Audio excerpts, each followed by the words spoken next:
मुंबई लोकलमधली ती. आज मी तुम्हाला तिची स्टोरी सांगणार आहे. आज मी स्टेशनला जात होते. रोजच्यासारखी गर्दी, शिट्ट्या, धावपळ आणि त्याच गर्दीत मला भेटली ती. साधीशी साडी, अर्धवट ओले केस, डोळ्यात थोडा थकवा आणि चेहऱ्यावर एक शांत हास्य. ती माझ्याजवळ बसली. ट्रेन चालू झाली आणि मग आमचं बोलणंही. तुम्ही रोज ही ट्रेन पकडता का? मी विचारलं. हो ग, रोजच.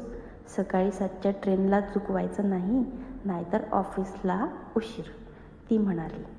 7ची ट्रेन? म्हणजे तुम्ही उठता किती वाजता? 5ला. घरातली कामं, नवऱ्याचा डबा, मुलाचा आवराआवर, मग स्वतःचं आवरून धावायचं. नशिबानं ट्रेन मिळाली तर वेळेत ऑफिस गाठता येतं. मी तिच्याकडे पाहिलं. ती काही विशेष वेगळी वाटत नव्हती, पण तिच्या शब्दांमध्ये एक खूप मोठी जखमेची किनार होती. थकत नाही का हो तुम्ही असं रोज?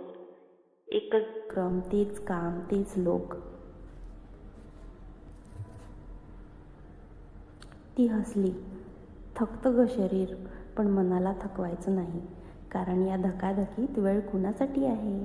आपण थांबलो की सगळं मागे टाकून पुढं निघून जातं. पण एकटं वाटतं का? एखाद्याला सांगावंसं वाटतं? खूपदा वाटतं, पण बोलायचं कुणाला?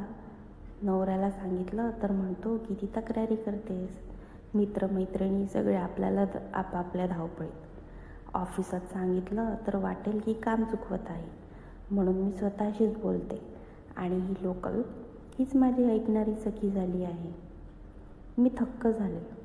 मी रोज लोकलने जाते, पण आज पहिल्यांदा त्या ट्रेनच्या खऱ्या प्रवासीचं मन ऐकत होते. ती पुढे म्हणाली, कधी ट्रेनमध्ये कुणाशी जोरात भांडण होतं, तर कधी कोणीतरी गोड बोलून दिवस छान जातो. कोणीतरी पायावर चुकून पाय ठेवतो, तरी त्याची सॉरी खरंच वाटतं.